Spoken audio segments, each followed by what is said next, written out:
1988, I had a dream where we were in a vehicle and we were going over a bridge that was really, really low to the ground. And it was two-way, just like you see in the picture here.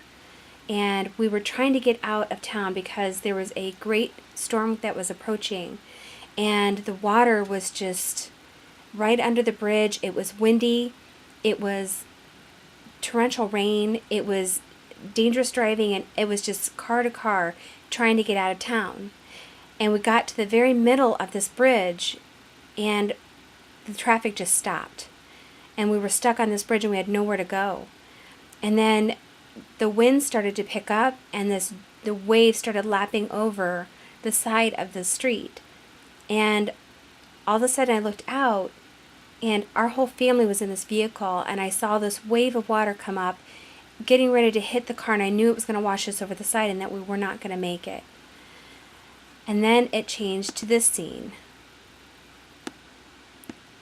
And we were downtown, and there was different people standing around, and there was a voodoo priestess that was standing there, and next to her was this little girl, and she was wearing a little sundress, and she was barefoot, and she had long silky black hair, and she looked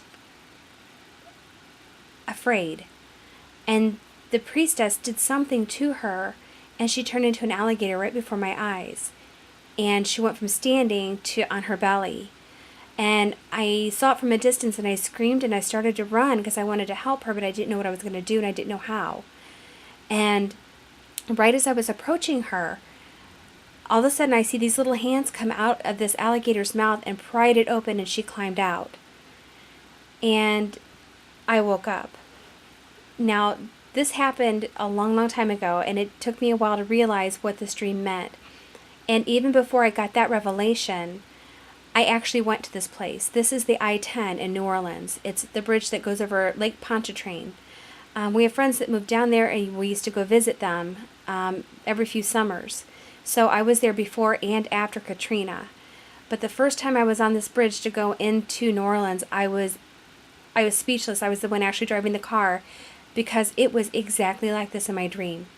And the place where the little girl stood was much like this, with the trees. They had like the hanging moss, and it just looked very eerie. And we were walking through town, and I could see places that just reminded me of what I had seen in my dream.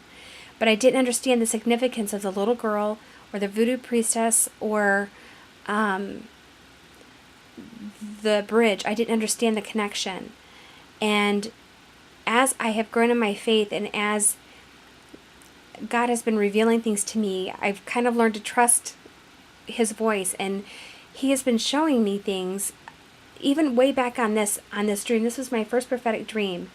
This particular dream has to do with this. New York, that is our currency, the Twin Towers, finance. And if you listen to Jonathan Cahn at all and know about the Harbinger 1 and Harbinger 2, you'll understand the significance of that city's destruction on 9/11. Katrina is very different. It has to do with spiritual immorality and the evil deception that's being spread rampantly throughout the whole world.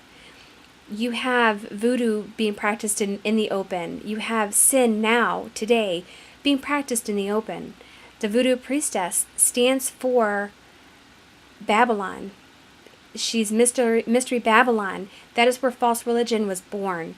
And it's branched out into so many different areas. But that's what that stands for. And it's the New Orleans Saints. And you have the Fleur-de-lis. And if you listen to Pastor Patrick, you'll understand maybe a little bit of that significance as well. The little girl represents the church. And how Satan we're under the curse of death, and because of our sin, under the curse of death.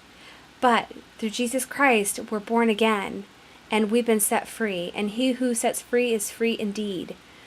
Maybe some of these messages and visions aren't for new Christians, but just trust me when I say this is prophetic, and it was judgment.